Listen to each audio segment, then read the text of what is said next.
The Oregon Trail was one of the primary routes for American settlers heading from the eastern states out to the Wild West. There was one major problem, though. The West wasn't actually wild, as it was already settled by the native people who had lived there for thousands of years. And though most wagon trains actually made the journey peacefully, once they began stopping to colonize the area rather than just pass through, resistance began, and with it came violence. Between 1840 and 1860, 362 settlers and 426 indigenous people died in clashes along the Oregon Trail, but no incident claimed more lives than the Utter-Van Ornum Massacre, the deadliest wagon train on the Oregon Trail. Of course, most of the time, the relations between Native Americans and the travelers moving through their lands was friendly, as it gave both parties the opportunity to trade. And most of the deaths that claimed the lives of settlers were from much more mundane dangers: accidents, drownings, diseases such as cholera, milk sickness, and unforeseen weather events. Not to mention, of course, dysentery, so the classic computer game Oregon Trail wasn't lying to you. And the trail was just about the worst place you could get dysentery, other than maybe a cruise ship. A couple of cruises, dysentery broke out on the ship. I was not there.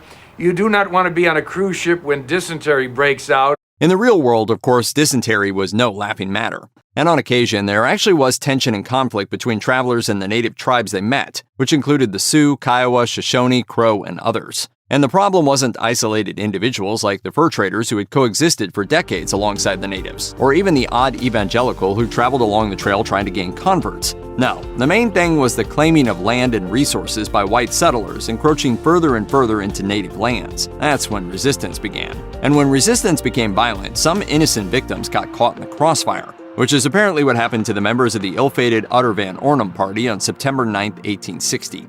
The group, consisting of 44 people including 21 children, was traveling west through Idaho on their way to Oregon when they were attacked by a well-organized group of Shoshone. The attack came in waves. When the party was first attacked, they circled their wagons in a classic defensive maneuver which had proven successful for many previous traveling parties along the trail. Usually this was enough to discourage assailants, but not this time. The turning point in the battle came when 4 ex-soldiers traveling with the settlers decided to save themselves and fled on horseback, leaving the civilian families to die. After a second wave of attacks killed off many of the oxen that pulled the wagons, the surviving members of the Utter-Van Ornum Party had to abandon their possessions and run. By this time, 11 of the 44 settlers were dead, with at least 25 natives killed. But it wasn't over.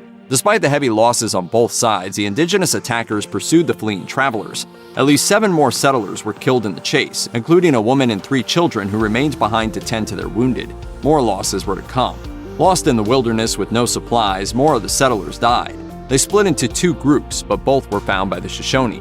One family of settlers were killed. The others were stripped of their clothes and food and left to die. And those who had fled didn't fare much better. 2 of the soldiers who ran were killed by natives while trying to cross a river. A third was forced to butcher his horse for food. But eventually, a couple survivors managed to make it to friendly outposts and summon help. Rescue parties were quickly formed, and a contingent of army soldiers scoured the area looking for survivors. What they found was horror. The handful of desperately starving people who somehow remained alive had been forced to resort to cannibalism, eating the bodies of those who had succumbed to the elements. It wasn't until November 7th, nearly a full month after the attack, that the survivors were safely brought back to the army fort at Walla Walla.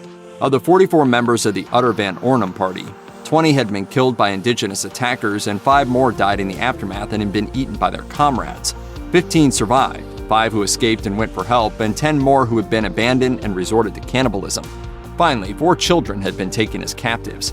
3 died in captivity. The 4th, 10-year-old Reuben Van Ornum, was finally rescued by his uncle on November 21, 1862, more than 2 years after the deadliest wagon train attack in Oregon Trail history. Check out one of our newest videos right here. Plus, even more grunge videos about your favorite stuff are coming soon. Subscribe to our YouTube channel and hit the bell so you don't miss a single one.